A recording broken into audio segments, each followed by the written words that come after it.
સુરતના ગોળાદરા વિસ્તારમાં આવેલા મકાનમાં આગ લાગતા નાસભાગ મચી ગઈ હતી. કેસર ભવાની સોસાયટીમાં આવેલા એક મકાન ભડકે બળ્યું હતું. લોકો ડરી ગયા હતા, ઘરની બહાર નીકળી ગયા હતા. પાણીથી આગ પર કાબુ મેળવવાનો પ્રયાસ કર્યો હતો, પરંતુ આગે વિકરાળ સ્વરૂપ ધારણ કરતા ફાયર વિભાગને જાણ કરી હતી.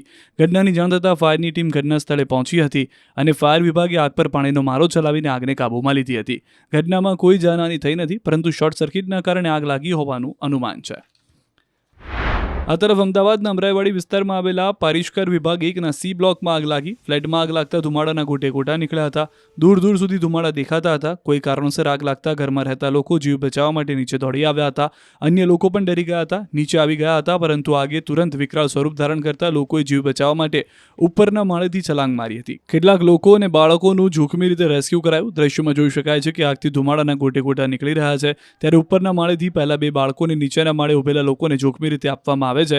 પછી એક યુવતી જીવ બચાવવા નીચેના માળે આવે છે, પરંતુ તેના પગ પાળી સુધી ન પહોંચતા લટકી પડે છે. પરંતુ લોકોએ પગ પકડી લેતા જીવ બચી ગયો, તો કેટલાક લોકો ઘરની બાલ્કનીમાંથી જોખમી રીતે નીચે ઉતરતા જોવા મળ્યા. બીજી તરફ ફાયર વિભાગને જાણ કરતા ફાયરના જવાનોએ પહોંચી પાણીનો મારો કર્યો.